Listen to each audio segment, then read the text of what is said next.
Oi, pessoal. Estamos aqui de volta com o nosso curso de Direito Administrativo. Dessa vez é o tema 14, Intervenção no Domínio Econômico.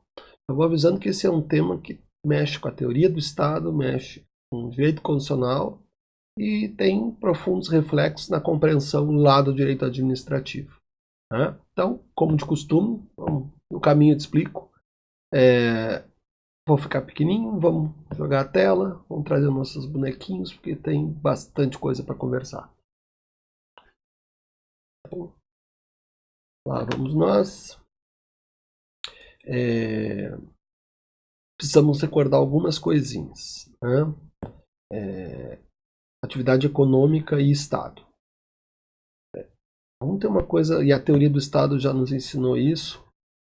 Se é uma característica de todos os estados contemporâneos, é justamente o fato de que ele tem atividades econômicas, interfere na economia, o próprio Estado, e o Estado regula as atividades econômicas, né? Pode-se dizer até mais.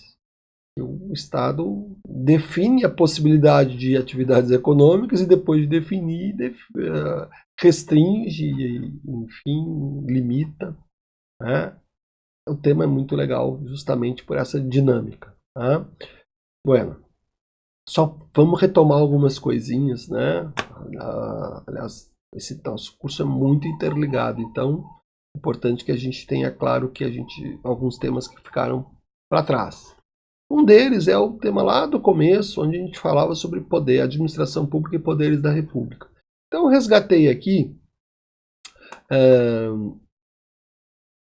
algumas coisas para a gente lembrar, né? Então a gente tem usado a figura da administração pública aqui e tem dito que ela se expressa principalmente no Poder Executivo. Se quem lembrar das outras aulas vai lembrar que depois a gente disse que existe administração pública também no Poder Judiciário, mas não é função precipo desse poder. Existe administração pública no Legislativo, mas também não é a função precipo. Aliás, existe a administração pública, né, em todas as esferas públicas, ainda que essa não seja a sua função principal. Mas a do Executivo, sim, né? A grande missão do Executivo é justamente administrar, né? O Poder Executivo quem titulariza cada um dos entes federativos. Eu estou só retomando coisas que a gente já viu. Mas eu só vou retomar e lembrando aqui, a gente fez a mesma figura, trouxe a mesma figurinha, porque eu vou mudar um pouco essa figura. Então, só lembrando, né? Então a administração pública ela fica, e os desenhos aqui todos têm um pouco de significado, né? Quando eu uso a borboletinha, eu estou falando de poder, né? E a administração é o exercício desse poder do ponto de vista da gestão. Então está aqui o poder legislativo, ele é mais alto porque ele comanda, né, a própria administração pública, o próprio poder executivo, que deve dar fiel cumprimento às leis. E está aqui o poder judiciário, que também comanda, enfim, que exerce esse controle. Já vamos retomar as aulas sobre controles. E aqui, na altura dos ouvidos, das orelhas do poder judiciário, estão aqueles que podem peticionar o Poder Judiciário, a Advocacia Pública, que está mais aqui do lado do Poder Executivo, né? Ministério Público, Defensoria, e aqui no cantinho a gente deixou escondido de propósito, não foi um erro não, que seria a advocacia, né? Porque a advocacia privada é justamente a forma que a cidadania tem de chegar aos ouvidos do Poder Judiciário, que nesse sentido a gente já disse, acaba sendo o mais democrático dos poderes, porque permite a participação imediata dos cidadãos intermediados pelos advogados, ou até tendo seus interesses intermediados pela Defensoria Pública ou mesmo pelo Ministério Público. Eu resolvi melhorar ou piorar, ficou muito feio, mas enfim, ele fica mais didático esse desenho aqui para o que a gente vai conversar. Então vamos para o próximo slide. Olha aqui, fiquei com a mesma figura, só que eu fiz o judiciário ficar bem diferente, né? Esse elefante, sei lá, o que parece isso aqui. Aliás, aqui me lembro o meu amigo Renato Duro, né, que trabalha com imagens da justiça. Pois muito bem, meu amigo Renato. Essa é a minha imagem da justiça, tá bom para você? Nunca ninguém foi tão maluco de desenhar o judiciário desse jeito. Mas eu penso que isso aqui reproduz muito mais o que é o judiciário, do que aquela figura, pelo menos reproduz o que está na norma, né? Do que aquela figura cega, com veste semidesnuda, né? Envolta em panos, espada. Alguém já viu o juiz carregar a espada? Alguém já viu o juiz andar de lençol pela rua? Não, né? Bom, então tá valendo qualquer coisa na imagem. Se eles puderam fazer isso, eu posso fazer isso aqui também. E aqui essa minha imagem ela tem um foco explicitamente didático, né? Aqui eu aumentei a boca do judiciário porque eu digo que o judiciário não fala, ele grita, né? Enquanto o legislativo ele faz a norma cotidiana, ele, né, e vai colocando normas gerais e todo mundo acaba ouvindo, o judiciário vai lá e atua pontualmente, eventualmente, para corrigir a própria administração e até as próprias decisões legislativas inconstitucionais. Mas mais do que ter uma boca grande, ou seja, capaz de atingir no meio da multidão uma situação específica, né, e essa é a função principal, não é a única do Poder Judiciário, aqui tem orelhas gigantes. Por que tem essas orelhas gigantes? Porque o judiciário não opera, o corpo dele não é tão forte assim. Ele não é um corpo autônomo. Ele só funciona ouvindo. A gente já disse isso, né? É que a gente resolveu desenhar. Então está aqui a advocacia pública, que ela defende o poder executivo, e ela está aqui buzinando, literalmente, né? Dizendo nos ouvidos do judiciário, trazendo aquilo que ela quer que o judiciário materialize como verdade jurídica. E do lado de lá, do lado que não é o do Poder Executivo, da administração pública, nem do Poder Legislativo, está o Ministério Público com a sua independência, está a Defensoria Pública, e aqui lembra que eu usei, por isso que eu trouxe essa outra imagem, porque aqui eu quero representar poder num sentido muito mais amplo que os poderes relacionados à administração pública. A advocacia entra aqui, né? A advocacia privada, a advocacia que todos os cidadãos têm o direito, né, de se socorrer, ela também está aqui, ó. Só, se eu pudesse eu botava um bonequinho ao lado do outro, né, mas acabei deixando. A ideia é que todos eles de alguma forma ou de outra conseguem chegar nos ouvidos do judiciário. Se o judiciário vai processar ou concordar, essa é uma outra conversa, mas o que ele vai dizer vai ser a partir daquilo que lhe foi falado, né? Ele vai concordar ou discordar, enfim. Então está aqui aquilo que a gente já conversou sobre teoria dos poderes e administração pública, mas aqui eu estou reforçando e eu vou usar, e agora esse desenho vai ser o desenho padrão, quando eu pensar em poder público.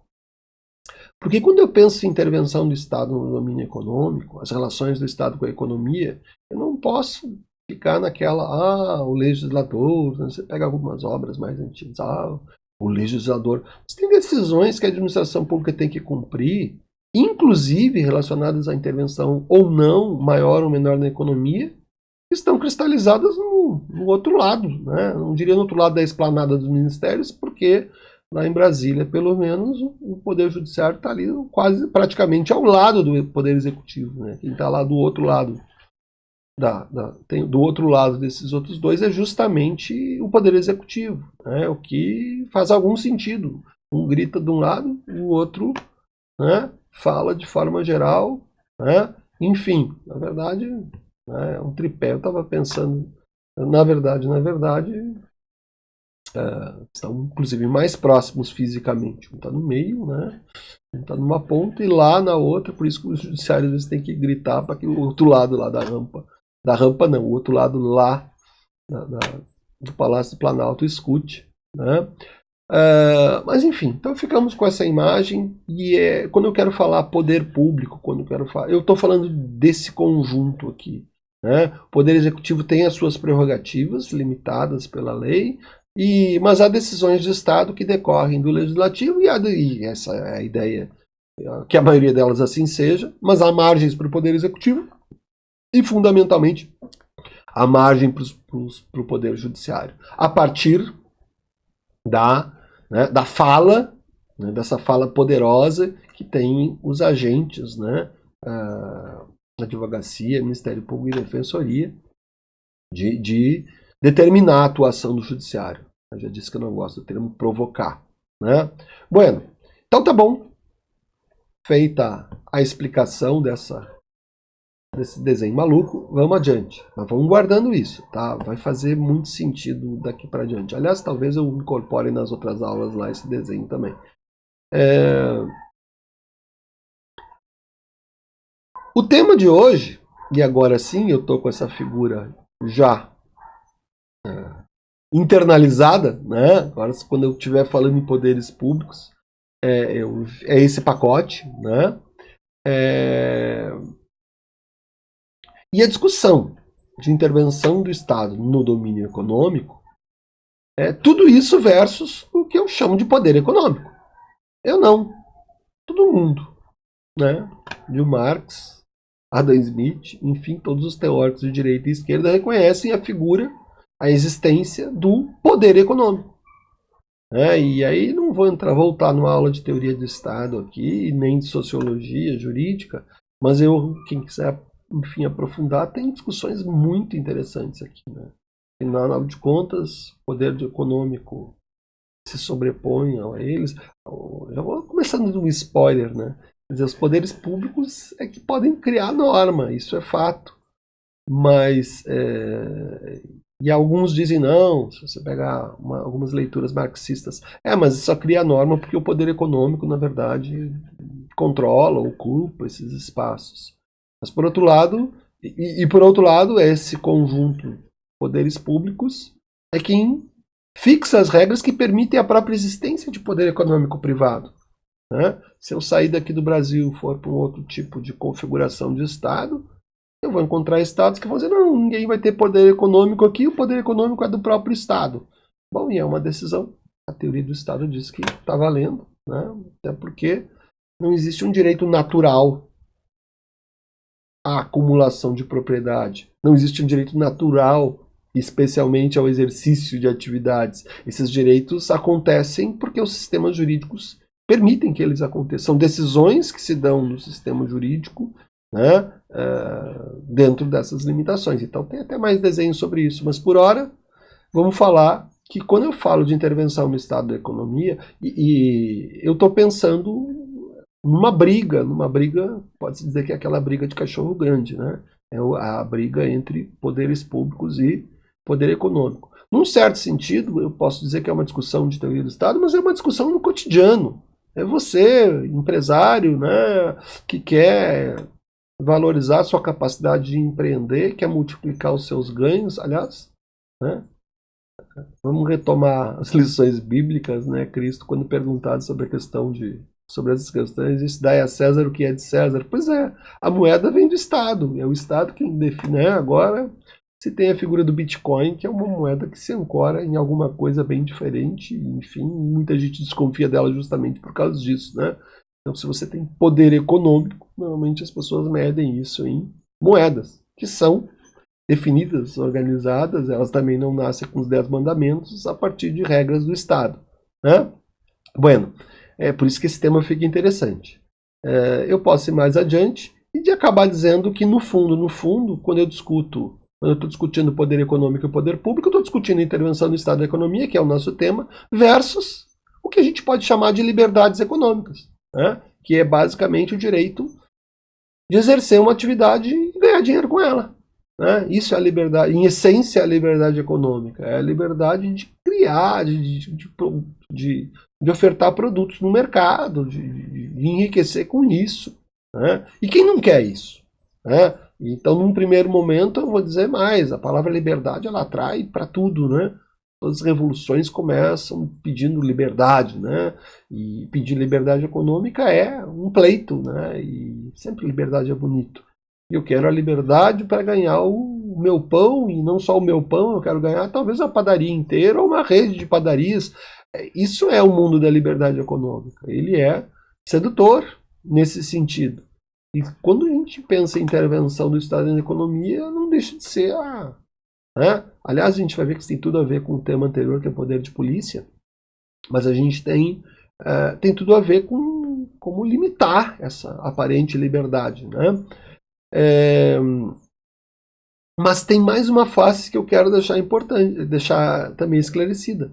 Eu posso pensar a liberdade econômica, eu posso caricatamente aqui fazer um empresário de cartola todo dourado, mas também a liberdade econômica, sei lá, desse cidadão aqui que quer vender seu serviço, entregando alguma coisa na mochila, enfim, e quer ter a liberdade de poder negociar com o empresário proprietário de um grande sistema de entregas e ele quer exercer sem que incomodem esse sim, o seu pão de cada dia.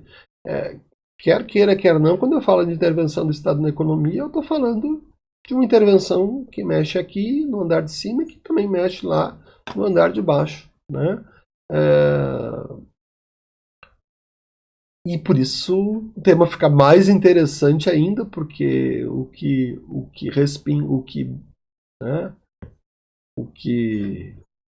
respinga embaixo, respinga em cima, né? O que bate, o que é jogado para Francisco é jogado para Chico também. E está aqui o Francisco e está aqui o Chico, tá?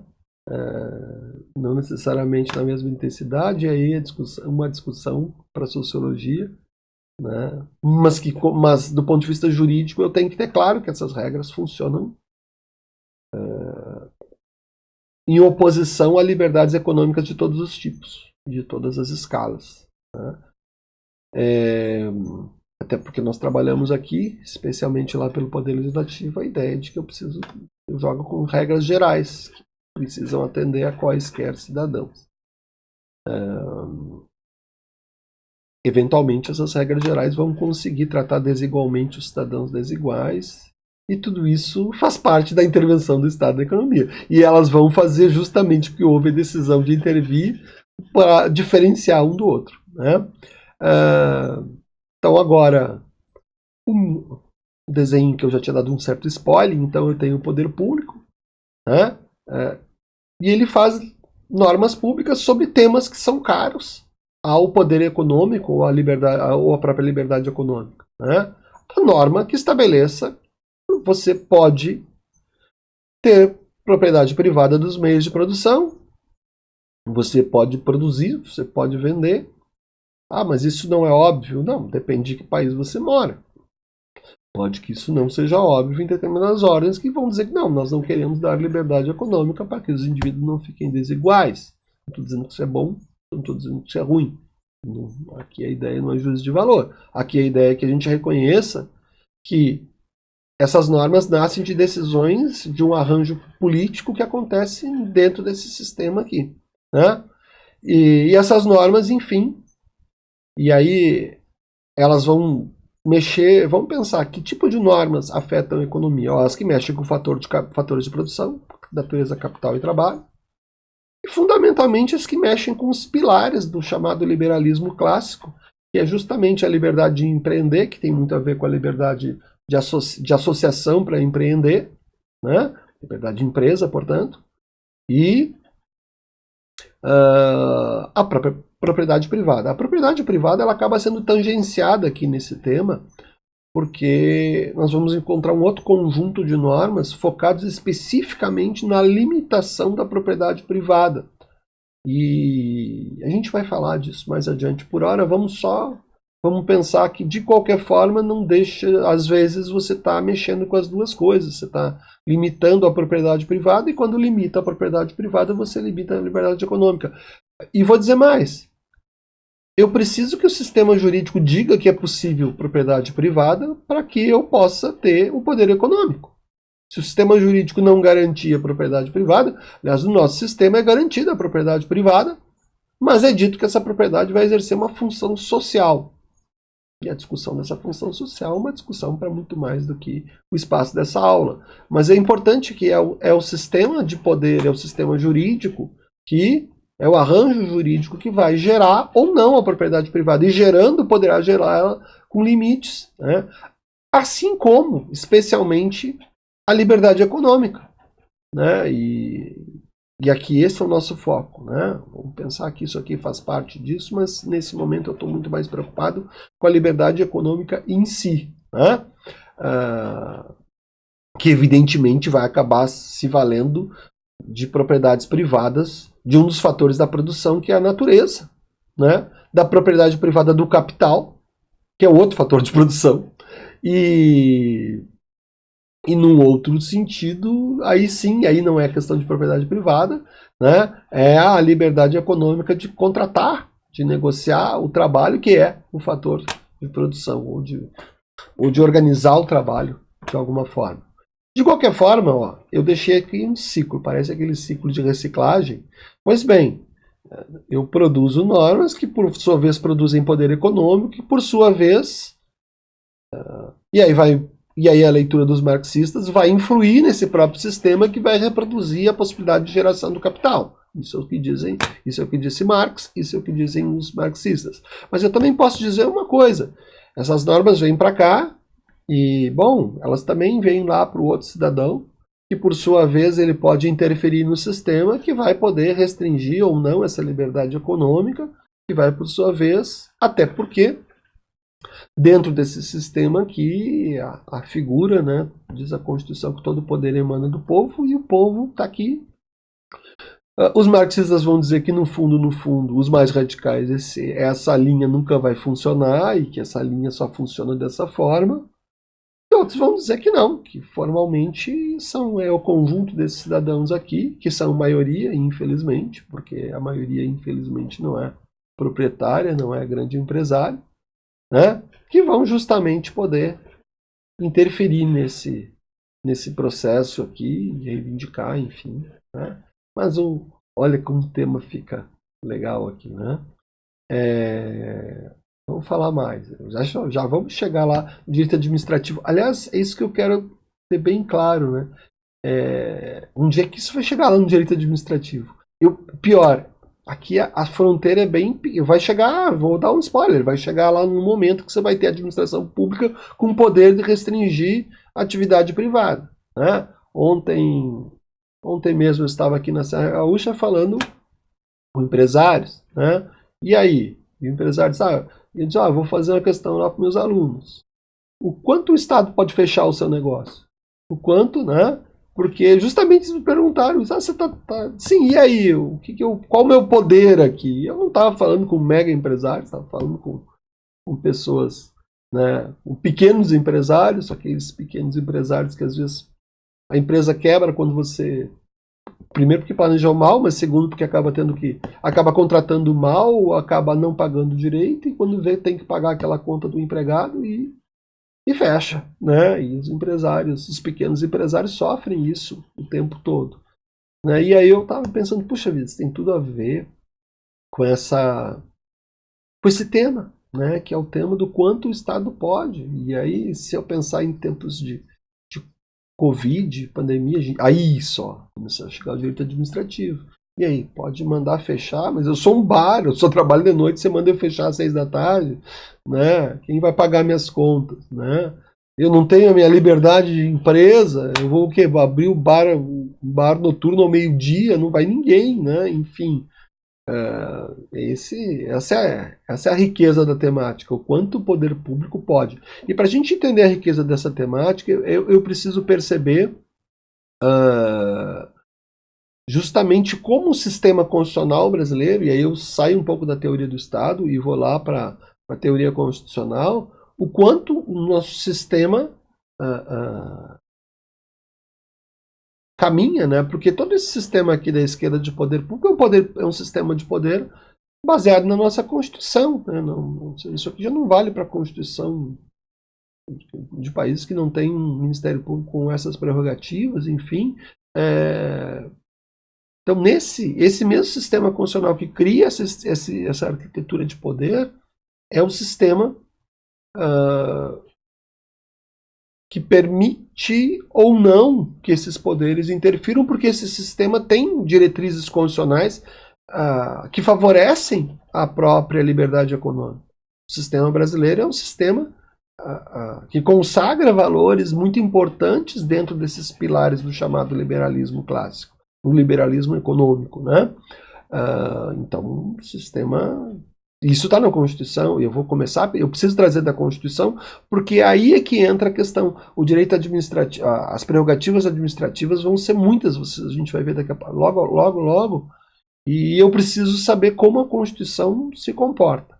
Né? Aliás, já vou apresentar um pouco, né, o tamanho desse poder, e logo a seguir eu já vou conversar um pouco sobre a questão constitucional. Que lá, na verdade, é aí que fica interessante, porque se eu voltar lá, se eu pensar isso aqui, né, a intervenção na economia, cara, isso é legal, que o sistema jurídico é verdade que consagra muitas prerrogativas públicas, mas ele também consagra liberdades econômicas num sentido bem importante. Né? E eu estou falando do sistema constitucional, eu não estou falando da possibilidade cotidiana desses poderes públicos produzirem normas com mais ou menos liberdade econômica. Então tá, vamos olhar um pouquinho os níveis de intervenção. Né?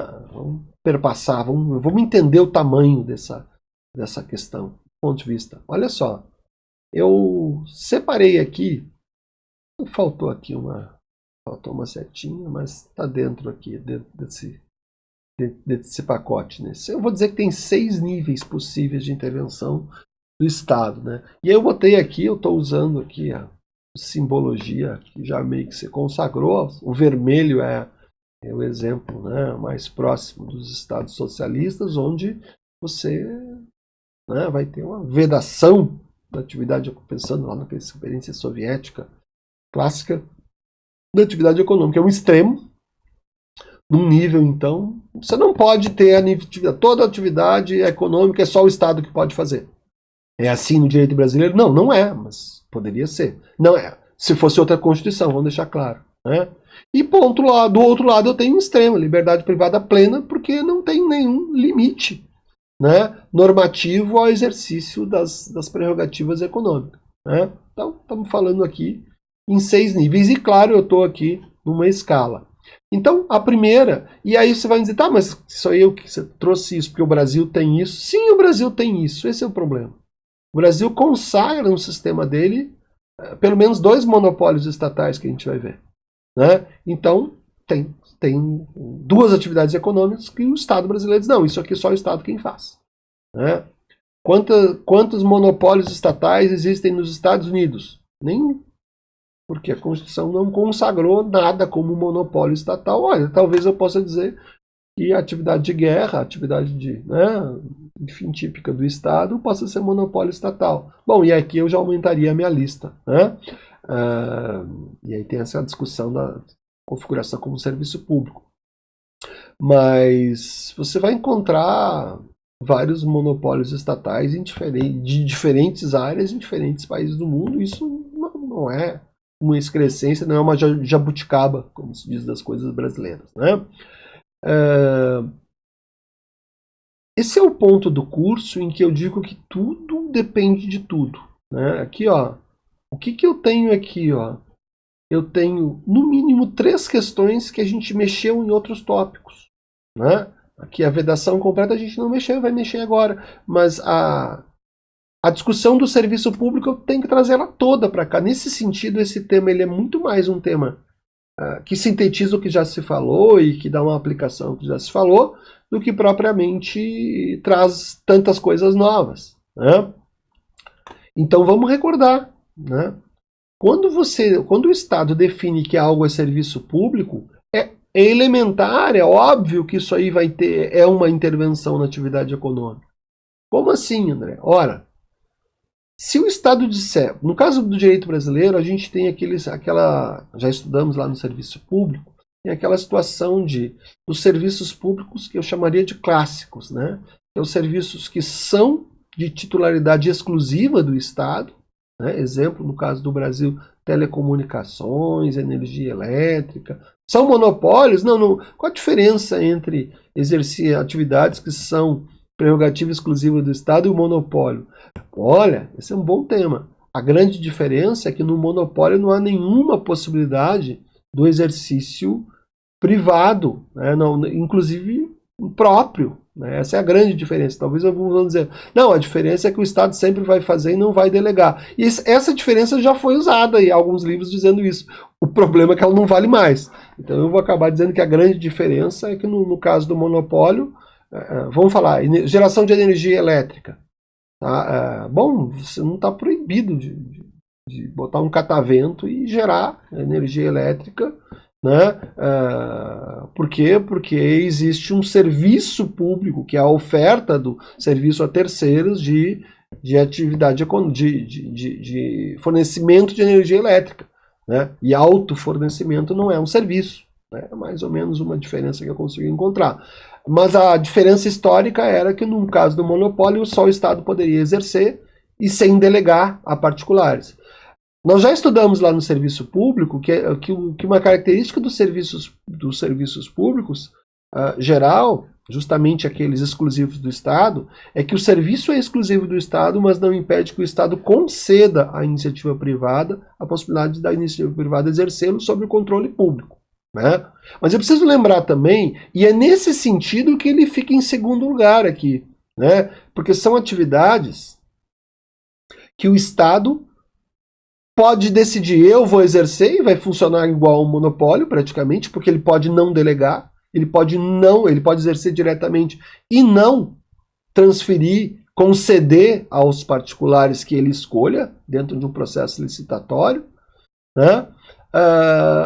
Mas eu preciso pensar que também existem aqueles serviços públicos que não são de titularidade exclusiva do Estado, como é o serviço de saúde e educação. Quais são as diferenças que nós vamos ter em termos de níveis de intervenção? Ora, o que me faz colocar em segundo lugar, né, isso aqui é uma escala de cores, vamos pensar assim, claro que esse ocre aqui fica estranho, mas a gente vai entender por quê.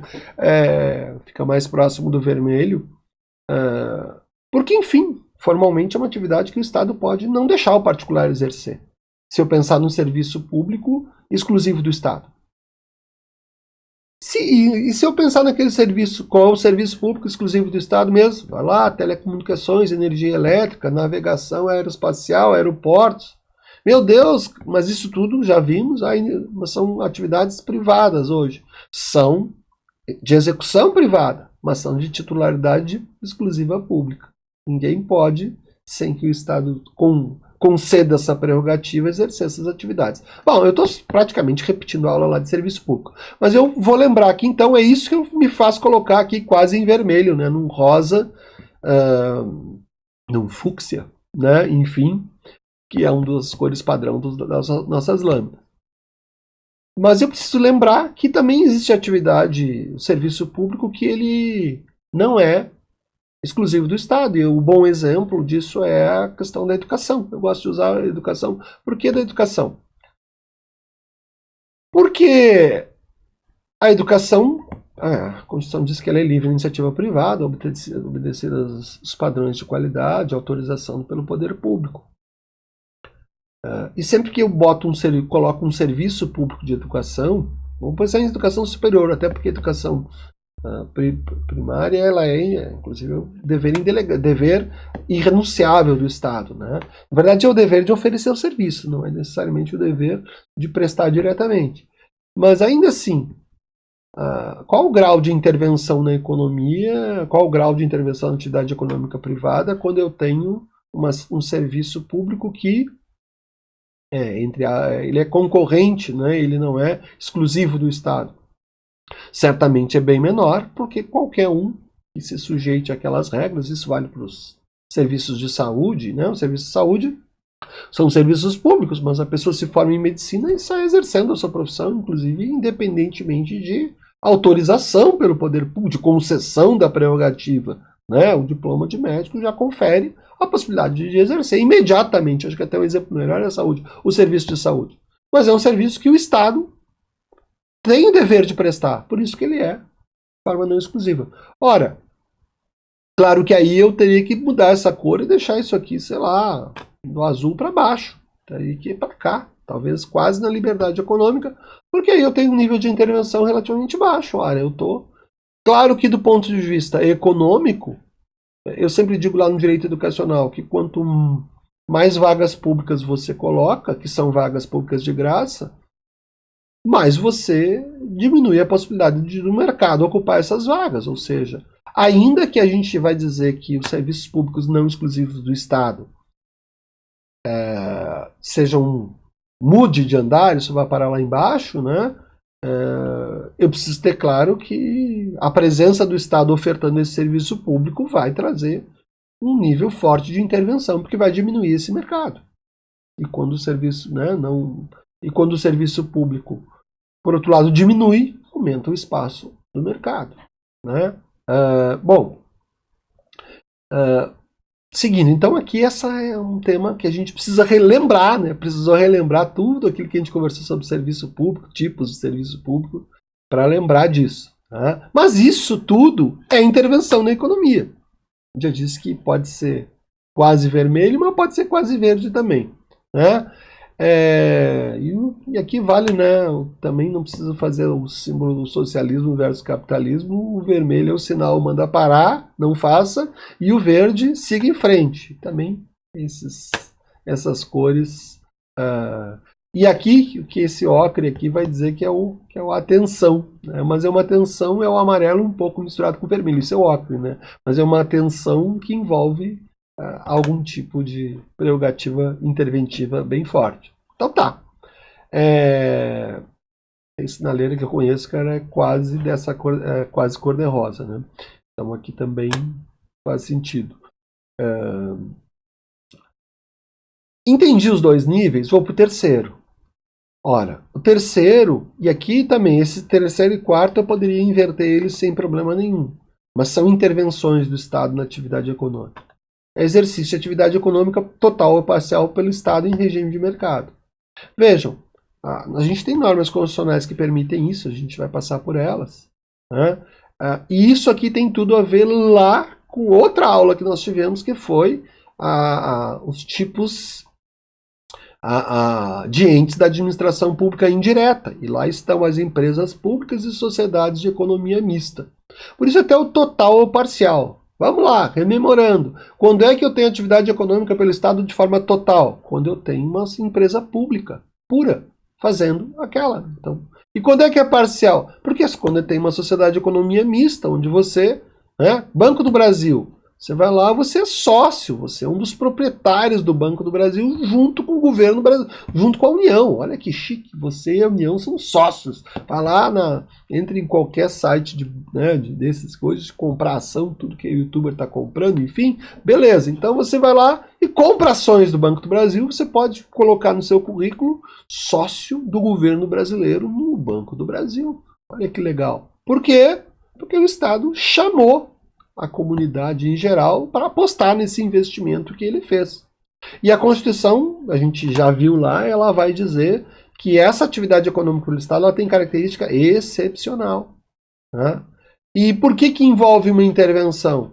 Ela é bem mais leve aqui, né? Envolve, eu diria que talvez ela possa ter ir aqui para baixo. Por quê? De novo, se é verdade que lá no mundo da educação e da saúde a presença atuando de graça tem impactação, a presença cobrando preço e sujeito ao mesmo regime também, até porque eu posso, é uma forma não impositiva de você limitar o lucro da concorrência. Né? Só, olha, o Banco do Brasil entra e coloca um produto a um determinado valor. Né? Se o banco privado não conseguir acompanhar esse valor, bom, as pessoas vão comprar esse produto para o Banco do Brasil. Né? Só para ficar num exemplo simples. Então, mas vejam que aqui eu tenho. Mas então não tem normas aqui. Na verdade, até tem. Eu preciso de uma norma justamente para criar essa criatura, essa sociedade de economia mista.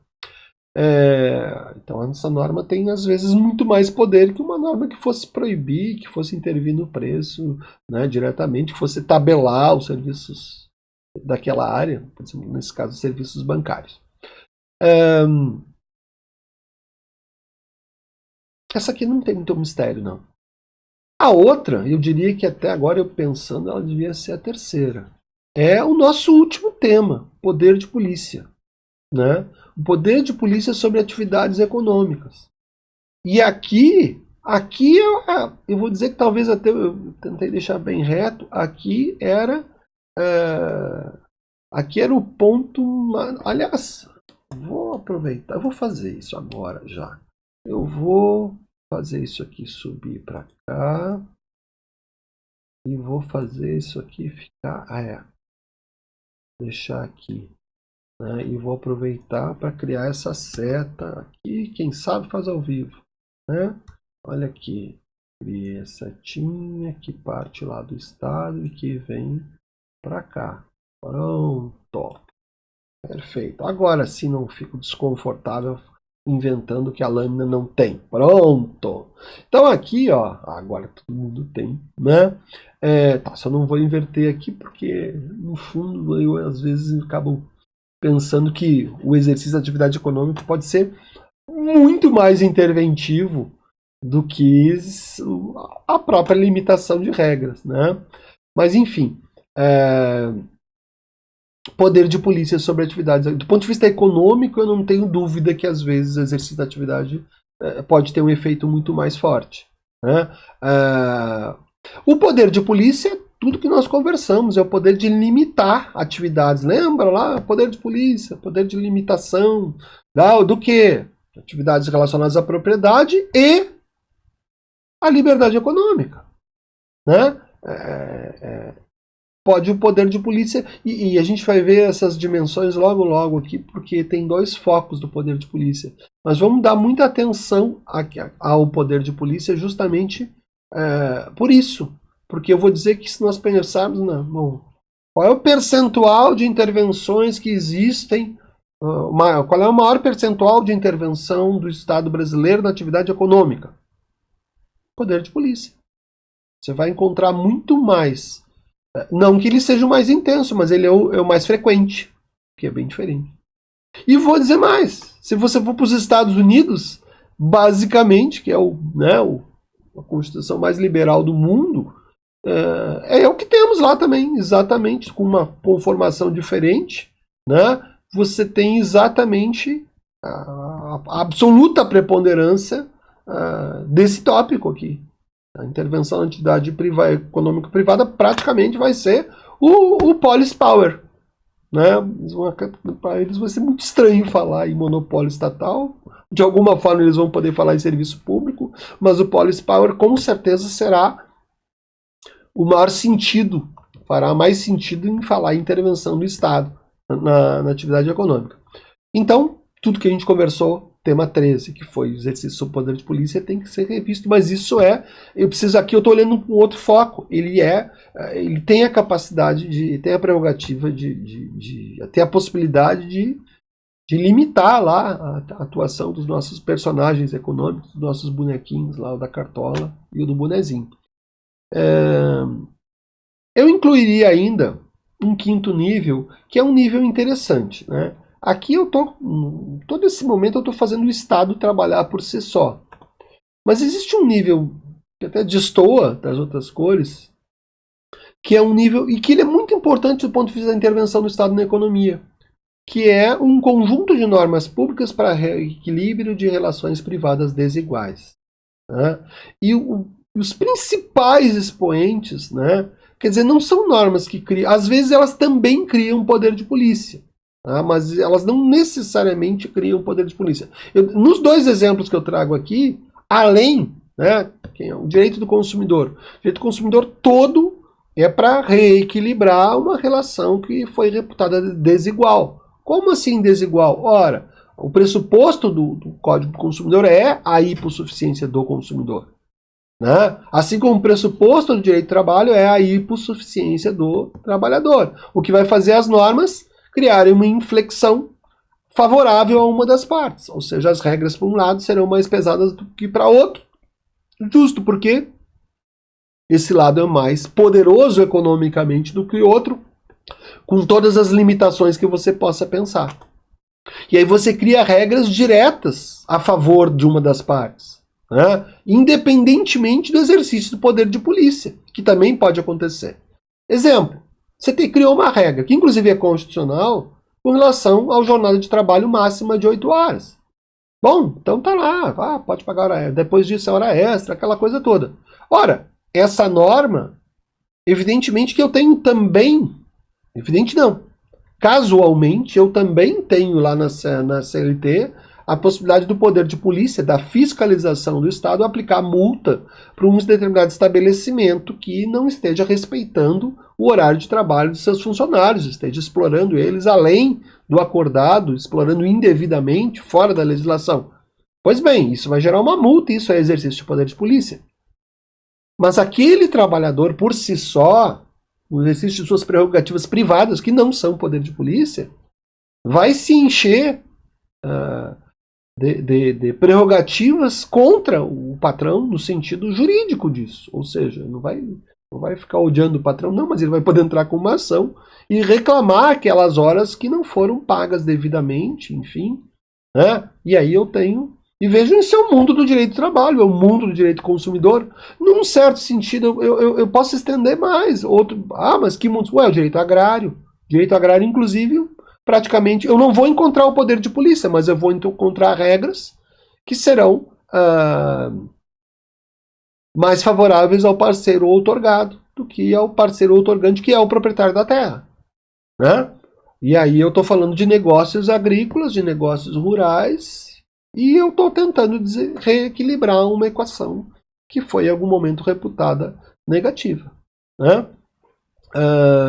Então, bom, isso é um tipo sutil, um tipo forte de intervenção. Voltando aqui na minha conversa, né, com os empresários, né, com os pequenos empresários, bom, eles têm uma conta a pagar. Quer dizer, às vezes, do ponto de vista da conta a pagar, né, bom, eu estou numa atividade aqui X de turismo, bom, então não é serviço público, não tem concorrência do Estado.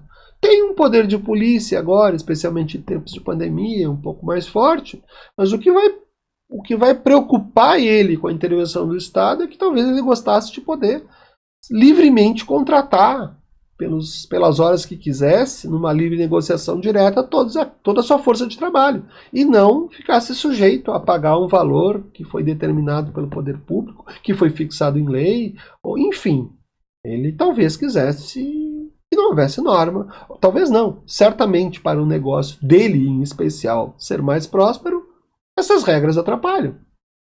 Né? Esse é o fato. Puxa, vamos tirar essas regras? Vamos. Claro que do ponto de vista macroeconômico isso pode virar um bom problema, porque você vai começar a tirar a renda, a distribuição da renda, é a crise típica do capitalismo. Você vai começar a tirar a renda das pessoas, e essa renda das pessoas, e daqui a pouco alguém não vai está indo no estabelecimento dele porque todo mundo está pagando mal e as pessoas não têm mais dinheiro para comprar os produtos dele. Bom, de novo fui para a teoria do Estado. Volta, Carlos André, porque o tema é interligado, não adianta, né? Então aqui nós estamos, né, mexendo com três níveis sequenciais, né, do direito público.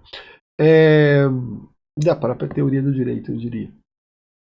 Mas enfim, isso também é intervenção, só que ela é uma intervenção que vitamina uma das partes né? E eu juro para vocês que esse item eu custei a incluir, porque eu ficava, puxa vida, mas... Né?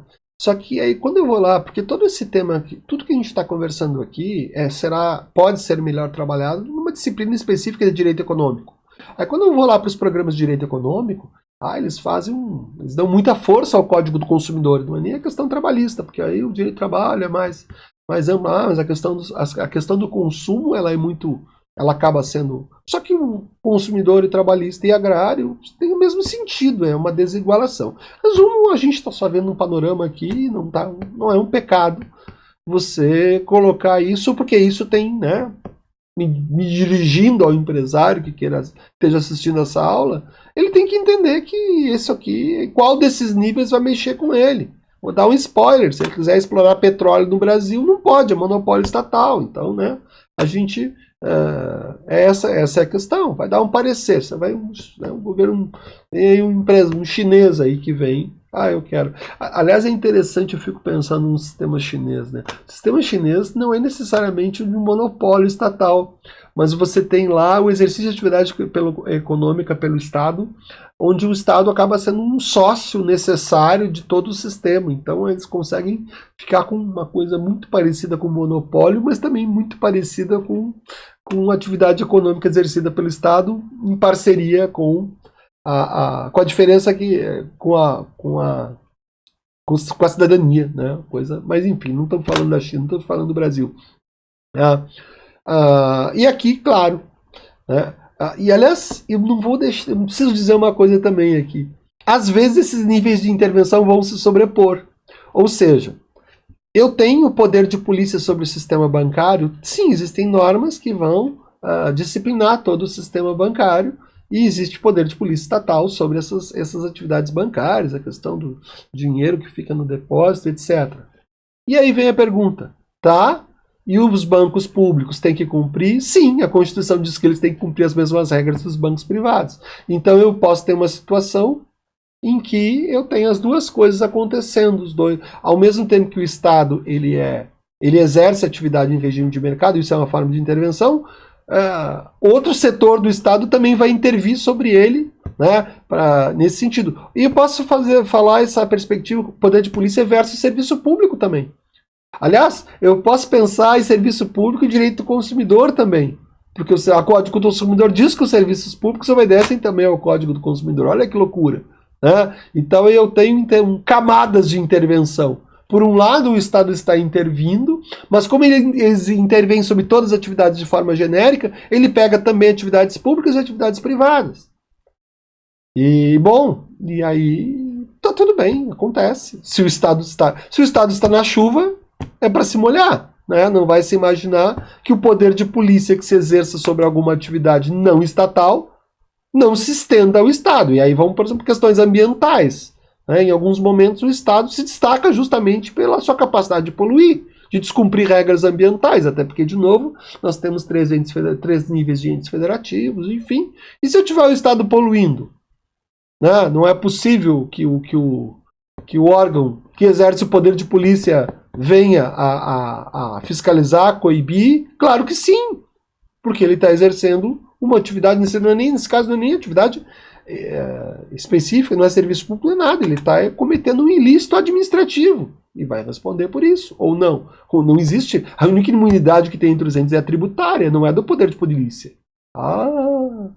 Né? Pois é. Bom, e aí vem o que sobrar. Qual a sua liberdade econômica, então, plena? Eu quero a liberdade econômica verde, chega de vermelho, uau! Legal, você é livre para tudo que não seja atingido pelas faixas de 1 a 5. Se eu não tiver relações de consumo, se eu não tiver relações trabalhistas, se eu não for fiscalizado nem pela minha prefeitura, bom, as três de cima é mais fácil de não acontecer, né? Mas olha que loucura, o que sobrou, né? Talvez seja difícil achar uma atividade econômica plena, né? Plena, onde eu não acabe sendo, né? Mas tem. Como assim? Sei lá, vou investir em bolsa, vou eu investir meu dinheiro em bolsa. Bom, eu não estou lidando com consumidor, eu não estou contratando empregados, não sou eu que sou fiscalizado pelos investimentos. Bom, talvez, tá aí. Mas, vamos lá, não é se eu pensar nos nossos exemplinhos ali, que são os empresários e os empreendedores em geral. Se você é empreendedor, se você é empresário, se prepara que o 5 vai te pegar, se prepara que o 4 vai te pegar, né? E, bom, de resto, depende do seu setor, 1, 2 e 3 podem acontecer, mas o 4 e o 5 é o que vão mexer com a tua liberdade econômica, né? O quanto elas podem mexer, e eu insisto, poder de polícia, agora eu botei no meio como deveria estar. Aliás, isso eu tinha desformatado mesmo. É o mais frequente, né, e eventualmente o que mais poderá te incomodar, porque esse daqui daqui a pouco você resolve com contas e organizando, enfim. Né? Então tá, vimos um panorama. Vamos adiante.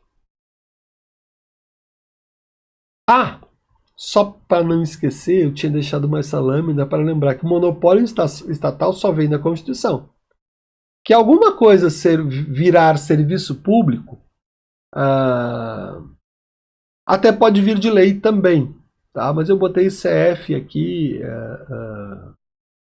Constituição em vermelho, no sentido de que pode ser criado constitucionalmente serviço público, é o mais comum, mas não está proibido, esse é um dos temas polêmicos, tá?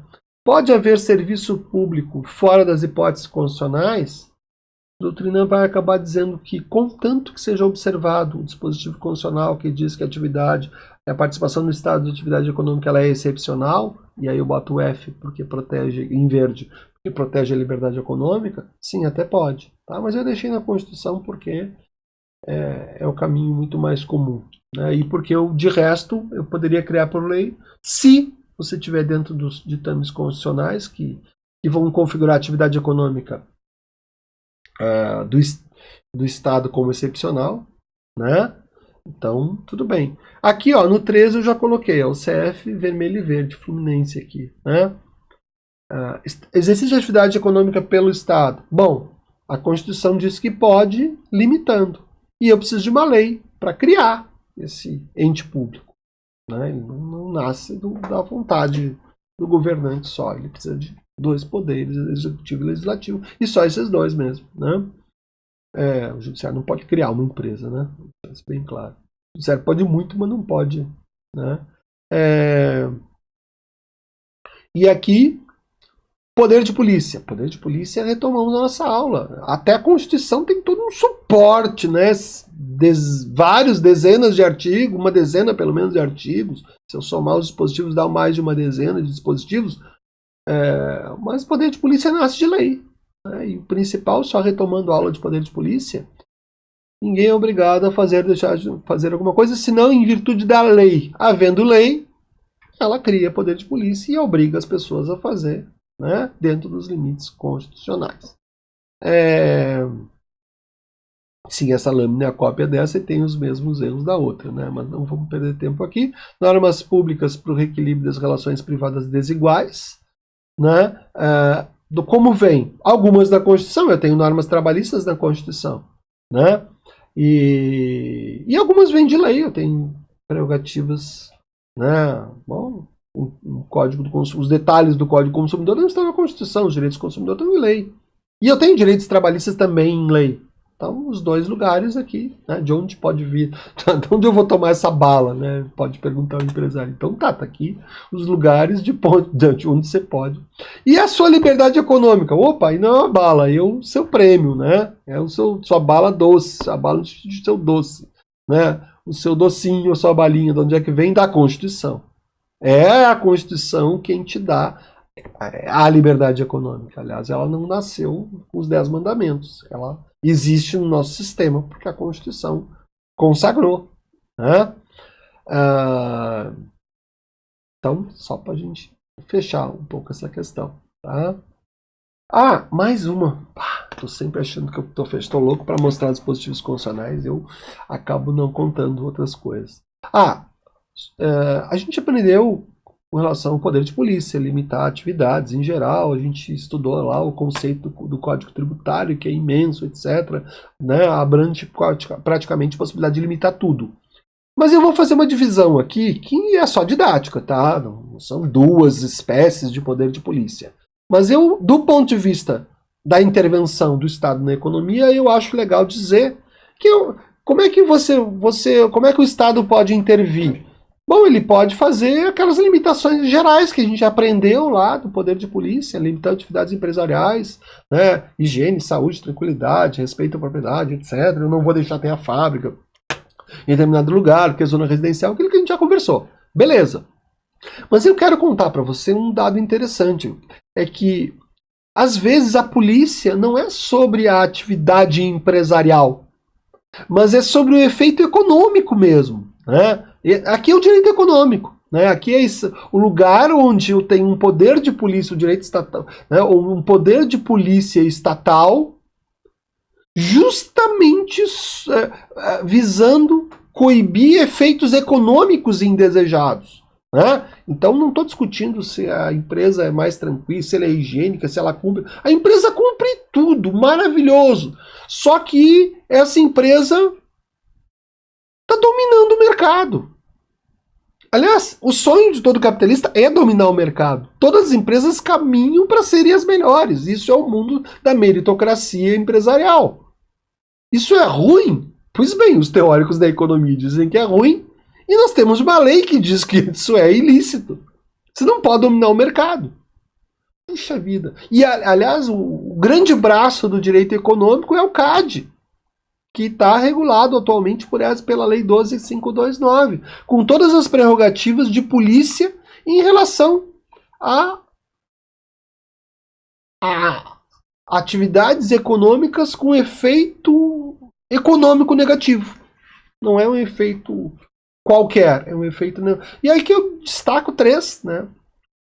Um é o trust, que é quando eu domino o mercado. A grande questão é se eu domino esse mercado usando meios de quebrando concorrência ou não, né? Mas a dominação por si só, né? Isso é bom. Eu não vou dar aula de direito econômico aqui, mas isso é o direito econômico, né? Claro que algumas formas são visivelmente menos polêmicas, mais nocivas, né? Aliás, a questão do trust ela mudou um pouco o perfil de uma norma para outra, né? Mas se eu dominar o mercado por mérito, meu Deus, bom, pergunta lá na área do direito econômico o que vai acontecer, que o tema é bem legal. Mas o cartel sim, né? Eu tenho um barzinho aqui que a cerveja era vendida a R$ 15 e o vizinho da frente quis vender a 14, eu baixei para 13, a gente sentou e disse, cara, nós vamos quebrar aí. Vamos combinar que a gente vende a 20 e ninguém vende menos que 20. Legal, isso é cartel. Eu combinei todo mundo para fazer o mesmo preço alto para todo mundo ganhar muito, né? Isso é crime, né? Isso é... E um crime, veja, eu estou vendo a cerveja higiênica, está gelada, eu estou cumprindo todas as normas, o bar não faz barulho, está em zona não residencial, mas eu estou lesando a economia, porque eu estou lucrando demais. Lucrar demais também é ilícito, veja, né? Ainda mais quando eu artificialmente estou criando esse lucro. Eu estou tirando do consumidor aquilo que é essencial do sistema econômico, que é o direito de opção. Isso que também se dá com o trust, mas no cartel é de forma... É uma ação deliberada de agentes. É mais... Né, às vezes você vai dominar o mercado por competência. Mas aqui não. Aqui você está dominando o mercado que você fez um ajuste com um cara que era para concorrer com você, ele virou teu amigo, né? Enfim, ele pode ser teu amigo, mas ele não precisa ser teu amigo no sentido econômico do negócio, né? E aí tem justamente, e aqui eu me refiro ao dumping, que é exatamente uma forma muito, aí sim, bem nociva de dominar o mercado. A forma mais, essa sim também, aquelas condutas, o direito econômico vai coibir fortemente, ou vai pelo menos procurar coibir, né? Que é você... eu vou quebrar esse bar aí da frente e vou baixar minha cerveja aqui a R$ 8 e eu compro a 9, mas eu vou vender a 8 até que esse cara quebre, porque eu tenho mais dinheiro que ele. Depois que ele for embora, eu compro o ponto dele e vou vender as duas cervejas a 20 e recupero. É isso, é o dumping, né? Mas isso é direito econômico, só para vocês saberem que aqui está todo um universo de intervenções. É aquela coisa, o direito econômico ele ganhou autonomia, mas ele tem origem no administrativo, é por isso que a gente trouxe para cá para conversar e resolveu lembrar que isso é exercício de poder de polícia, né, sobre atividades econômicas de uma forma bem específica. Tá? Agora sim, vamos lá para os temas constitucionais que protegem os empreendedores de todos os tipos. Né? E aqui só aqueles pontos da Constituição, assim, o que é a Constituição? Você, empresário que está me ouvindo, você, empresário que está me ouvindo, não é um rádio, né? Tá bom. Vai lá e o que a Constituição te garante? Vamos lá. Né? E não é pouco. E por que eu estou trazendo isso? Cara, porque é aqui que vai dar as brigas lá no direito administrativo. Por isso que é interessante, essa aula é quase toda a teoria do Estado Constitucional. Mas você precisa exatamente dela para conseguir atuar no administrativo, porque o administrativo vai ser as ferramentas que você já viu. Especialmente o poder de polícia que você já viu. Né? Vamos adiante. Então, para liberdades econômicas, eu vou dizer que a dignidade da pessoa humana acaba sendo um valor que ela pode ser tomada pró-liberdade econômica ou até anti-liberdade econômica. Mas justamente porque é um conceito aberto, mesmo vale para a cidadania.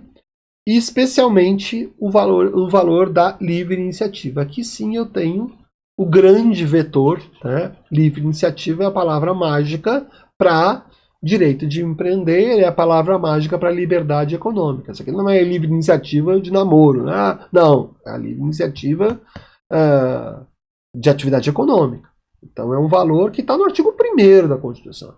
Então a Constituição começa dizendo, não, só um pouquinho, ó, desculpa aí, o Brasil não é um país comunista, não é um país socialista, e a livre iniciativa não vai poder ser proibida pelo legislador, salvo nos termos da Constituição. Olha aí. Por isso que monopólio só pode ter na Constituição. Aqui, aquilo que nós já vimos, né? Se não tiver uma lei me proibindo, então eu posso empresariar. Eu tenho a liberdade da minha expressão, sem censura ou licença, eu não preciso ter licença para expressar atividade intelectual, com isso é um artigo destinado a todo tipo de publicação, né? Enfim, eu quero fazer um jornal, quero fazer uma revista, quero fazer um blog, quero fazer isso aqui no YouTube, tudo bem, a Constituição já diz, cara, isso é livre, ninguém vai poder mexer. Bom, poderá acontecer que você esteja lesando o direito de alguém e você seja cerceado pela sua lesão, e não porque o seu direito vale a menos, né? Até porque nosso sistema não tolera o fato de um direito ser muito forte não quer dizer que ele não pode ser abusado, né? E o abuso do direito não é direito, né? Tivemos decisões bem legais do STF sobre isso, inclusive no ano de 2020. E aí vem essa aqui, ó, é livre. Olha que a Constituição garante. O exercício de qualquer trabalho, ofício ou profissão. Aí vem o problema, atendidas as qualificações que a lei estabelecer. Eu sempre dou um exemplo. Eu vou que palavra vamos criar. Eu quero exercer eu seria agora um lista. Lista é a profissão que eu acabei de criar. E eu vou exercê-la. E eu vou colocar na frente de casa Carlos André, lista. O que faz um lista? Não sei, daqui a pouco eu decido. Mas não tenho dúvida que eu estou livre para fazer isso, porque ninguém até esse momento pensou numa lei para restringir a minha atividade lista, né? E se você quiser ser lista, eu vou fazer um cursinho, você vai passar um link aqui e vou vender franquia disso. Olha que legal. Posso? Estou podendo tudo isso. É uma atividade que ninguém inventou, né? Olha que legal, né? E não tem poder de polícia, porque não tem norma sobre isso. Olha que legal, né? Artigo 5º, né, também vai me dizer, aqui, ó, esse pacotinho que vem lá, eu estava na profissão, na expressão e tal, né? Até porque a expressão também, daqui a pouco vai... a liberdade de comunicação vai envolver a própria liberdade de propaganda do produto, né? Mas aqui eu estou falando do mundo empresarial. E a Constituição protege a minha capacidade de me associar. Eu quero fazer um empreendimento que precisa de mais dinheiro, preciso de mais talento, então eu vou ficar sócio, né? Daqui a pouco eu vou abrir um negócio em sociedade com alguém, ó. E a Constituição diz que é livre. E mais do que isso, não precisam me autorizar para nada. E o Estado não pode se meter na minha empresa. Está aqui na Constituição. O Estado não pode interferir. Não estamos na China. No Brasil, né? E não vai nenhum demérito, são escolhas, há vantagens que o povo chinês tem que nós não temos, e foi uma decisão, enfim. Mas lá sim você tem uma lógica de interferência estatal dentro de um contexto específico, né? Enfim, um pequeno grande problema é que, né, você quer falar mal da China, você pode até falar, mas são nesse momento entre as 10 maiores empresas do mundo, 5 são chinesas. E elas funcionam com a intervenção estatal. E as brasileiras você tem que andar bastante para baixo nesse ranking, né? Não estou defendendo nada, eu estou trazendo dados aqui que são bem objetivos. O nosso sistema não é o chinês. Você tem uma garantia muito forte. E é isso, né? E os dados econômicos mundiais, por outro lado, dizem que eles estão nos primeiros do ranking, tá?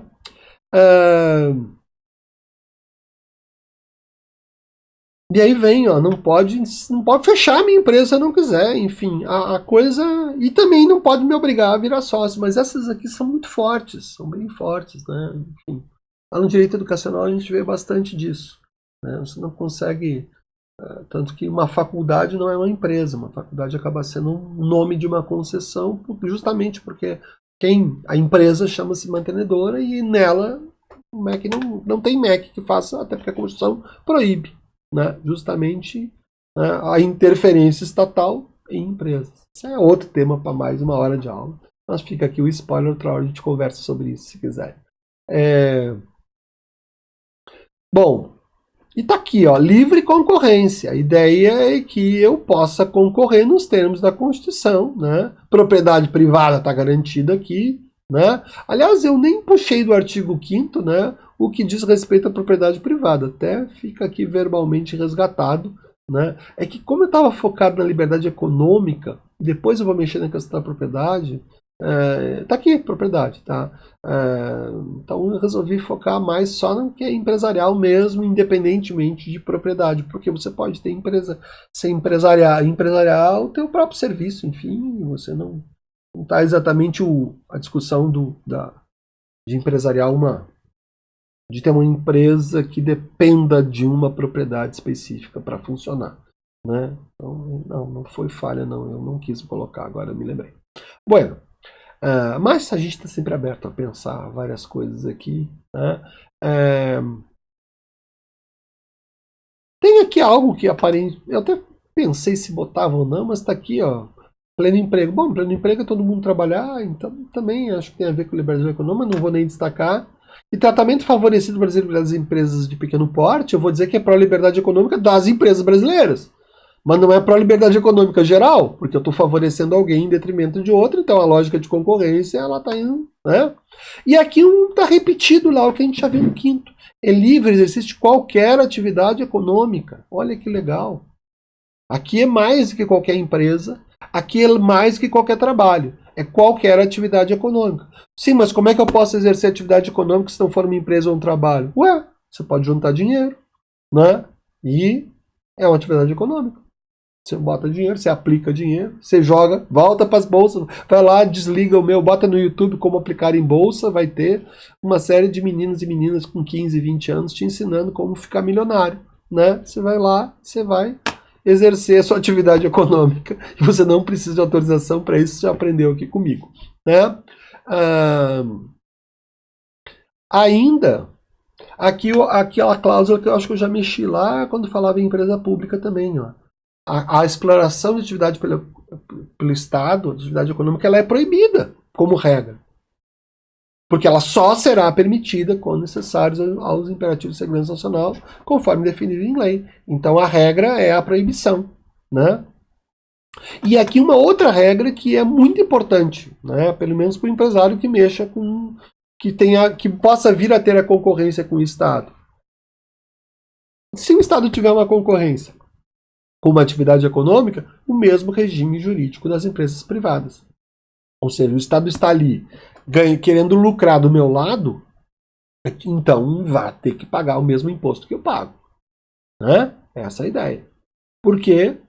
E vai pagar as mesmas obrigações e vai sujeitar ao mesmo poder de polícia. Que aqui nem tá. Né? Civis, comerciais, por que não botaram os direitos, obrigações administrativas? Não está sujeito? Não. Pode escrever aí que está sujeito, vamos corrigir a Constituição, né? Porque não faz nenhum sentido você isentar. Imagina, aí as empresas públicas não têm poder de polícia, enfim, não tem sujeição ao poder de polícia. É bom insistir isso, né? Isso eu nem me lembrei lá no poder de polícia. E aqui, ó, privilégio, aqui já praticamente repete, não pode ter privilégio fiscal que não seja do setor privado, né? Ou seja, se quiser isentar, isenta todos os bancos, não isenta só o Banco do Brasil. E aqui alguns dispositivos específicos, né? Ó, saúde, a Constituição, os dois serviços públicos de maior custo do Estado também são serviços públicos os únicos serviços públicos que o Estado, que o Constituinte fez questão de dizer que também seriam serviços privados, né? E que seriam livres. Livre é uma palavra forte, porque no fundo, o ensino é livre. Você acaba dependendo de uma autorização, de uma avaliação de qualidade. Claro que essa autorização e avaliação de qualidade não poderão ser restritivas. Às vezes eu vejo o pessoal dizendo, não, porque tem muita faculdade de direito, porque tem muita faculdade de não sei o quê. Cara, conversa com o constituinte, vai. Vai lá, conversa com o constituinte derivado e manda mudar. Vai lá e diz assim, o ensino é uma concessão pública e ele é serviço público exclusivo do Estado. Aí o Estado pode limitar o número de agentes. Enquanto a Constituição não disser isso, quem cumprir padrões de qualidade vai poder dar o curso que quiser. De medicina, de direito. Ah, mas proliferar a faculdade, bom, não fui eu quem fiz a Constituição, mas eu tenho que dar a boa, a má notícia. Né? O Estado, e infelizmente o Estado brasileiro nesse campo, já pressões e ingerências políticas de quem deveria saber disso, inclusive, já retardou, postergou, suspendeu a aprovação de cursos, enfim. Não, né? A Constituição disse, então isso aqui não faz do ensino nenhum, nem do ensino do direito, nem da medicina, nem do ensino pré-primário, algo que possa ser vedado por razões de mercado, eu diria, ou por razões de limitação de agentes. Pode ser vedado por descumprimento de padrões de qualidade, que é algo interno, específico, né, intrínseco. Né? Por não cumprir normas. Bom, beleza, tudo bem. Se a norma disser que tem que cumprir e não está cumprindo, aí o poder público vai exercer a sua prerrogativa. Aqui é um poder de polícia explícito na Constituição. A palavra autorização aqui podia ter trocado. Exercício de poder de polícia, porque é disso que nós estamos falando. Né? Que é, inclusive, em caráter prévio e concomitante. Né? Aqui no 220, interessante a proibição do monopólio público ou privado, né, dos meios de comunicação. E olha só, publicação aqui reforçando aquilo que já o artigo 5º já nos diria, né? Mas agora mais ainda para os jornais, né? Veículo impresso, e hoje eu tenho que interpretar generosamente, vou dizer que impresso é o que está na internet também, porque é um veículo, é impresso, bytes, enfim. Não porque seja impresso, mas porque o sentido de 88 para impresso é o mesmo sentido atual para todo esse mundo digital que a gente vive. Tá? Bom, aqui 179 vai dizer que as empresas de pequeno porte têm um tratamento, de novo, pró-liberdade das empresas brasileiras. Tá? E tem um dispositivo lá, em relação, tem um monopólio, que é o do petróleo, né? Mas tem uma exceção, que eram as que já estavam em funcionamento. Tal. E por isso que tem refinaria que não é pública. É, por isso. Porque a Constituinte quis manter a exceção ao monopólio. Tá? E agora, em vermelho, proibição, aqui todo o conjunto, né, do poder público, né, e antiliberdade econômica. Eu vou me dizer que eu fiz o desenho do empresário bonitinho dourado e o poder público é esse quadro de Picasso mal feito, né? Bom, não quis falar mal de ninguém, não. Eu só tentei descrever as coisas como são. Porque eu não preciso, eu não posso perder de vista que quando eu penso a vedação de atividade, a limitação de atividade econômica, eu penso nesse complexo. Agora que a gente já viu as dimensões dele, né? É mais fácil de entender. Então tá, de novo trago aqui a dignidade da pessoa humana do lado de cá, né? Então, a dignidade no sentido de... Porque se eu penso a dignidade como liberdade econômica, porque a pessoa tem que ter a dignidade de exercer o que ela gosta. Então, se eu vedar, se eu obrigar ela a ser o que ela não é, eu estou ferindo a dignidade. Mas também se eu pensar no empregado, se eu pensar nos efeitos perversos ou negativos que uma determinada econômica possa ter sobre a dignidade dos outros humanos ali envolvidos, aliás, quando eu penso naquele famoso quadro lá da televisão que confina pessoas nas casas, aí eu vejo uma pessoa lá que está lá lutando por um dinheiro que talvez nem ganhe, se sujeitando lá a ser xingada por uma pessoa que não pode, enfim, né? Meu Deus do céu, atividade econômica da liberdade de todos, mas puxa vida, Às vezes você vê um cidadão ali sendo execrado pelo colega ali, o coleguinha ali de disputa decidiu acabar com o cidadão do lado e, bom, tá tudo bem. Não acho que não esteja, né? Mas isso não é conversa para agora, nem para esse tema. Mas enfim, mas seria uma coisa para pensar, para agora sim, quer dizer, onde se eu poderia pensar que em criar uma regra de poder de polícia e dizer que reality show não pode ser uma pessoa execrada, né? Não tem o coleguinha o direito de ficar falando em rede nacional e xingando o outro coleguinha, né? E eu poderia ter poder de polícia e norma proibindo isso. Né? Se não bastasse a possibilidade de algum exercício de prerrogativa judicial. Por isso que eu botei todo o pacote aqui. Né? Porque daqui a pouco eu vou ter uma ação anti-liberdade econômica fundada na Constituição a partir de um direito fundamental, da dignidade do que está sendo afetado pelo processo. Né? Por um complexo de processo dirigido por outros. Né? Legal, ó. Valorização do trabalho humano, isso vale para os dois lados também. Mas existência digna também. Né? Mas quando falo em ditames da justiça social, aí eu começo a pensar que a coisa, conforme os ditames, justiça. O que é justiça social? Justiça social é a gente não sabe o que é, mas a gente sabe o que não é. Uma sociedade onde a desigualdade impera, onde a fome campeia solta, não é uma sociedade que seja justa, né? A menos que eu ache justo que as pessoas passem. Bom, eu posso entender que é justo que ele passe fome se não trabalhou, enfim. Acho que, né, que morra no hospital sem atendimento, enfim, é má. Aqui, de novo, a aula de hoje só joga para temas que dão tratados, né? Que bom. A ideia é provocar.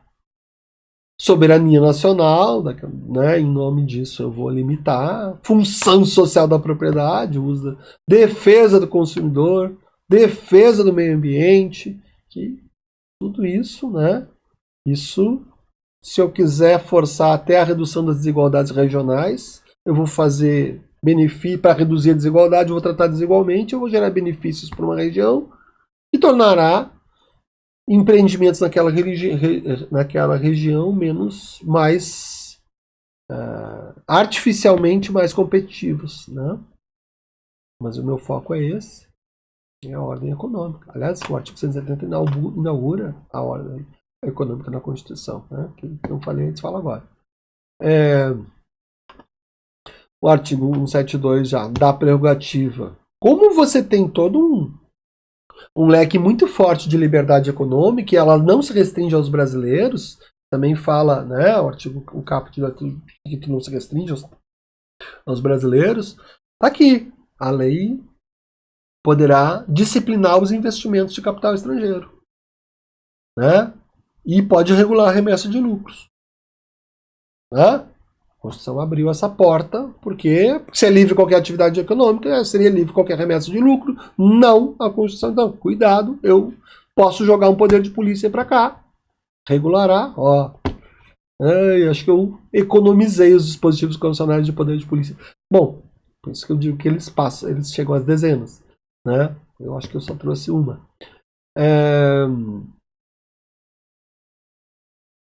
Aqui, ó. A lei reprimirá o abuso do poder econômico. E tá aqui nossos três grandes conhecidos: o truste e o cartel. E o eventual dumping tá aqui. Eliminação da concorrência. O dumping pode estar implícito, né, numa forma de eliminar a concorrência ou numa dominação não meritória de mercado. E aumento arbitrário de lucros acaba acontecendo no cartel, né? Enfim. Então tá bom. Eles não usam trust dumping cartel, mas não trust dumping cartel, mas não querem que ninguém domine o mercado, não quer que ninguém elimine a concorrência e nem que tenha aumento arbitrário de lucros com abuso de poder econômico. Né? E aí, é aquela questão que eu dei o spoilerzinho lá do direito econômico. E se eu, por mérito, dominar o mercado? Tema para o direito econômico. Porque a lei só pode reprimir o abuso. E se eu tiver um exercício regular de poder econômico e dominar o mercado? O mundo. Isso é a advocacia no CAD. E aqui vai falar em responsabilidade da empresa, né, com punição compatível com a natureza, isso aí, ó, tá aqui, ó, tinha um lado de lá, tá aqui o lado de cá, forte, né? Responsabilidade da pessoa jurídica, que inclusive está consolidado que ela pode ser inclusive penal, né? Aqui indica que isso não faz muito sentido, mas não sou penalista, mas que o sistema jurídico já consagra. Né? Mas separa a responsabilidade individual do dirigente e da empresa. Né? Então, é dupla. Podemos pensar em responsabilidade dupla sem grande problema, dentro das suas possibilidades. Aqui 174, que vai dizer que o Estado é agente normativo e regulador ao poder de polícia. Isso aqui que eu já tinha trazido. Né? Na forma da lei. Né? Funções de fiscalização, poder de polícia de novo. Incentivo, não é poder de polícia. Planejamento, não é de poder de polícia. Por quê? Porque o planejamento é determinante para o público, mas é indicativo para o privado. Né? Mas a fiscalização é poder de polícia. Enfim. Tá? Eu gostei desse artigo aqui que pouca gente trabalha. O mercado interno é integra o patrimônio nacional. Poucas vezes a Constituição fala em patrimônio nacional. Ela fala na questão ambiental e fala do mercado interno. Aliás, eu cheguei nele porque eu estava procurando patrimônio nacional na parte ambiental. Só alguns anos atrás. E será incentivado de modo a viabilizar desenvolvimento cultural e socioeconômico, o bem-estar da população e autonomia tecnológica nos termos de lei federal. Então o legislador está autorizado a criar uma série de embaraços, eu diria, à liberdade de empresa, em nome de que o mercado interno viabilize desenvolvimento cultural e socioeconômico e bem-estar e autonomia tecnológica. Está aqui. Né?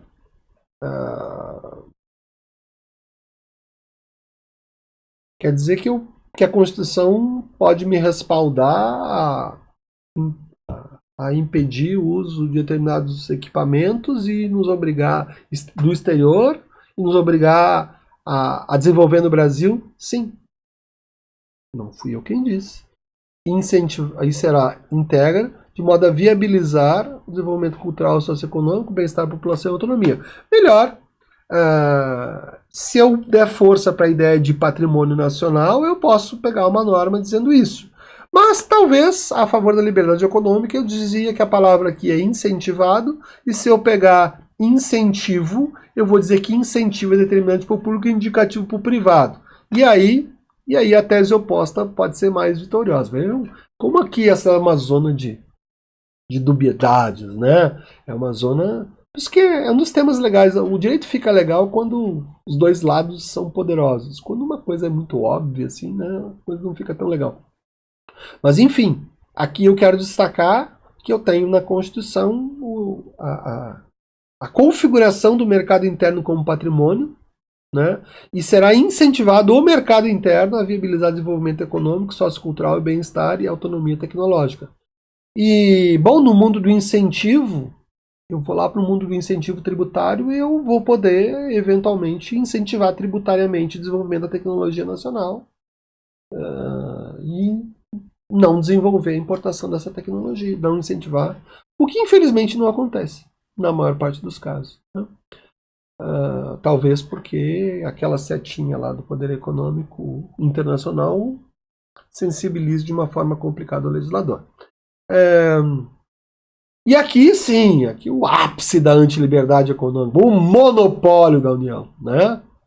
Petróleo e gás natural, artigo 177, aqui ó, vai do 1 ao 4, e aqui só para dizer que eu pintei de verde, que esse monopólio, entre aspas, foi quebrado por emenda constitucional, mas não foi quebrado, mas não foi quebrado, coisas do Brasil, né? É verdade que é só a União que pode fazer? É verdade. E que é aquilo que eu falei antes. É monopólio. Ninguém pode extrair petróleo nem para si. Isso é o que caracteriza monopólio.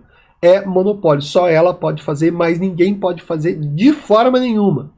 Não se trata de serviços, se trata de monopólio, essa é a diferença. Mas é um monopólio à brasileira, né? A emenda constitucional não quis tirar a palavra monopólio da Constituição, poderia ter transformado em serviço público como qualquer outro, e disse que a União pode contratar empresas estatais ou privadas para realizar todas as atividades que são objeto de monopólio. Então é um monopólio que você pode desmonopolizar por contrato. Tudo bem, o contrato não vai descaracterizar o monopólio, mas pode funcionar na prática como se fosse, bom, tem uma lei para isso, é a lei do monopólio, enfim, há uma série, sem dúvida alguma, de prerrogativas públicas e foi ressalvado a ideia de monopólio. Então, tudo bem, mas que é um monopólio que não é tão monopolista assim, que funciona quase como uma concessão de serviço público clássica, de serviço exclusivo do Estado, funciona. Tá? O mesmo artigo 177, eu cortei aqui de propósito, ele vai ter o inciso 5º, que esse sim, esse é o monopólio quente, né? O monopólio que é o monopólio dos minérios e minerais nucleares e seus derivados. Uma pequena exceção lá, radioisótopos, né? Que são usados lá nos sistemas de tomografia, raio-x, sei lá, é a minha área, é isso. Mas enfim, eu sei que são usados no hospital, isso eu não tenho dúvida, porque eu já vi esse problema no lixo hospitalar. Mas aqui sim, aqui é só união, e a ideia é não deixar o cidadão de boné lá processar urânio em casa e fazer uma bomba, talvez, né? Minerais nucleares e seus derivados, né? Até porque esse é o problema, de que o enriquecimento e o reprocessamento do urânio tem tudo a ver com a bomba atômica. Então aí é um monopólio, eu diria, pela segurança do Estado. Eu acho até que isso deve ser legal comparar isso no mundo, como é que deve ser, porque, né? Será que existe algum sistema em que vocês têm a liberdade econômica? Estados Unidos, você tem liberdade econômica para enriquecer urânio em casa, né? Por exemplo? Acho que não tem, né? Mas aqui é explicitamente um monopólio. E aqui fala até do transporte, tá? Bom, voltamos aqui, nossas figurinhas, toda a estrutura de oposição à possível liberdade, de possibilidade de oposição à liberdade econômica. Aliás, eu preciso dizer, né? Isso aqui também é verdade e preciso dizer muito. Mas eu já disse, mas vou repetir. Se é aqui que está a possibilidade de sistema de oposição às liberdades econômicas, mas é também aqui que está a possibilidade de sistema de garantia das possibilidades econômicas. Aliás, se eu fizer esse confronto aqui, até não por acaso eu deixei a advocacia privada quase do lado de cá.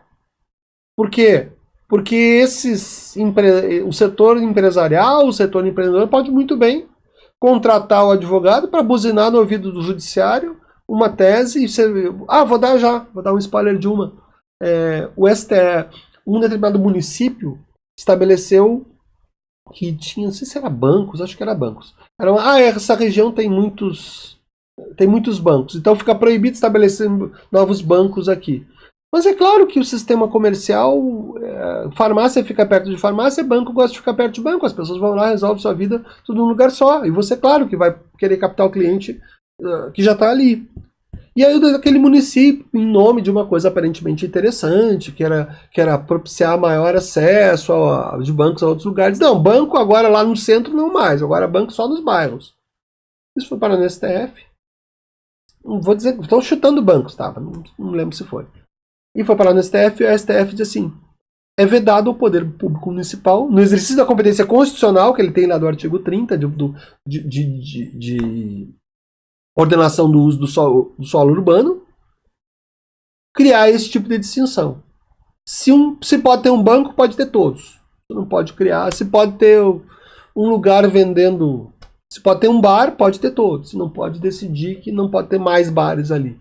O STF disse isso porque alguém foi lá, né, pegou um advogado e perguntou para o judiciário: pô, mas isso aí não está ferindo a concorrência, tal, né? Pode fazer essa limitação? E o judiciário diz: não, não pode. E aí eu tenho uma norma que tem efeito nacional, né, porque virou uma súmula vinculante, né, e que é para a liberdade econômica, tá? Mas eu coloquei aqui porque se há algum lugar que pode nascer uma antiliberdade é aqui, né? Até essa é a origem, tá? Vamos falar um pouquinho sobre as leis, então, que regulam essa questão. Liberdades e antiliberdades no plano infraconstitucional. Olha só, estamos quase no fim. Olha só. Do lado de cá, quase nada. Sim, até porque isso é o vazio normativo que garante a liberdade econômica. Isso é teoria do Estado, né? Isso é sociologia jurídica. Onde o pilar do Estado não regula é onde pode crescer o pilar do mercado. Quem disse isso não fui eu, foi Boaventura de Souza Santos. Então, e muito mais gente deve ter dito isso também, né? Então, não é porque tem muita lei do lado de cá e aqui tem pouco. Não, aqui quanto menos tiver, até melhor. No sentido de que o problema, o que restringe lá não é o número maior de leis aqui. Né? O que restringe a atividade econômica não é porque tenha poucas leis do lado de cá, é porque tem muitas do lado de lá. Eu poderia ter nenhuma do lado de cá, se eu não tivesse nada do lado de lá, eu estaria com a Constituição com a plena liberdade econômica. A liberdade econômica, como a Constituição estabeleceu os pressupostos que nós já vimos, eu nem precisaria de uma lei. Mas, recentemente no Brasil, nós tivemos a Lei 13.874, que é a Declaração de Direitos e Liberdade Econômica. Né? Não deixa de ser um marco até na história, né, do país, que eu tenho uma lei que criou a Declaração de Direitos e Liberdade Econômica e que, num certo sentido, procura tentar simplificar a vida dos empresários de todos os tipos, né? Dentro de uma lógica de um sistema federativo bastante complexo, né? Então vou dedicar essa aula a essa questão. De novo, isso aqui estaria lá no campo do direito econômico, mas eu tenho que dar essa notícia, provocar essa questão, podemos discutir, fazer um parecer estudando essa lei, porque ela está dentro dessa temática. Mas aqui eu só quero contar para vocês que ela está aqui, ela é bem recente, não tem jurisprudência consolidada sobre ela, vai pegar o bicho aqui justamente na questão em que essa lei procura flexibilizar para as chamadas atividades de baixo impacto, flexibilizar o que incomoda o empresário, que é a dependência eventual de autorização pública. Aliás, lá no Poder de Polícia, retomando a aula do Poder de Polícia, onde é que a coisa pega? Que o empresário, para poder vender, sei lá, para poder vender a poesia que ele fez em casa, ele teoricamente tem que ter uma licença de vendedor ambulante. Então ele não... Né? Se a Constituição disse que ele é livre, salvo o que disser a lei, o município foi lá e disse assim, não, mas todo mundo que for vender alguma coisa na rua tem que primeiro se inscrever aqui. Bom, e a lei acabou de restringir toda a plena liberdade de atividade econômica dele, porque a lei pediu que ele fizesse o quê? Uma inscrição municipal. Complicado, né?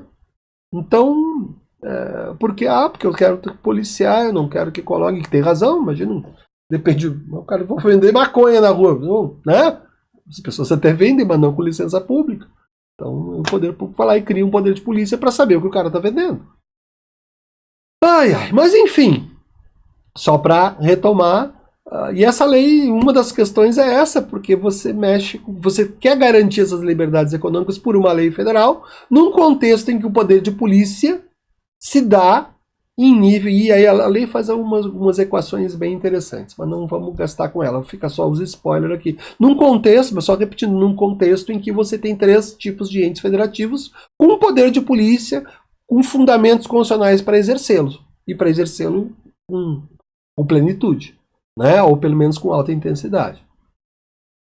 Então, do lado de cá, comecei com o lado de cá, eu tenho o Código Civil, que é o direito dos cívitas, dos cidadãos, né? E se eu ficar só com ele está basicamente se preocupando em estabelecer, embora eu vou encontrar no próprio Código Civil algumas antiliberdades econômicas, porque a função social da propriedade, a função social dos contratos vão estar explícita no Código Civil também, né? Então eu podia até botar ele para cá, até deixei ele em verde mais claro, deixei um abacate aqui, porque ele não é tão... Né? Podia ter posto uma melancia, né? Que ele é verde por fora e vermelho por dentro. Mas enfim, deixei ele aqui para não deixar a Declaração de Direitos e Liberdade Econômica, que vai dar umas polêmicas legais daqui para diante ali. Tá? Do outro lado, aquilo que a gente já conversou, leis que regulam serviços públicos, lei que criam empresas públicas, cidade de economia mista, leis que definem o poder de polícia sobre atividades, e aí, ó, destaquei a Lei 12.259, e leis que criam normas públicas pelo reequilíbrio de relações e tal. Ah, e aqui eu faço a questão, aqui tinha nessa lista uma lei que foi revogada pela Lei 13.874, que era a lei que garantia a possibilidade do Estado tabelar preços. Bom, talvez a grande contribuição dessa lei seja exatamente a revogação, né, da lei delegada da década de 60, que permitia uma série de prerrogativas do Estado, regular preço, obrigar a vender, comprar, enfim. Essa lei não tem mais. Ainda tem, depois a gente vai lá, ainda tem uma lei lá da década de 40 que fala sobre a requisição. E a requisição pública, aquela lei foi feita para a questão, não trouxe nem ela aqui, que eu vou discutir ela lá no tema da intervenção do Estado na propriedade. Mas, só dando um spoiler, ela a princípio a ideia de requisições em tempos de guerra, mas ela abre portas que não são da guerra, né? E que não faziam nenhum sentido quando eu tinha uma lei específica que possibilitava tabelar, forçar a venda, forçar a compra. Quando eu não tenho mais, os olhares vão começar a recair para lá, provavelmente. Tá? Que mais aqui?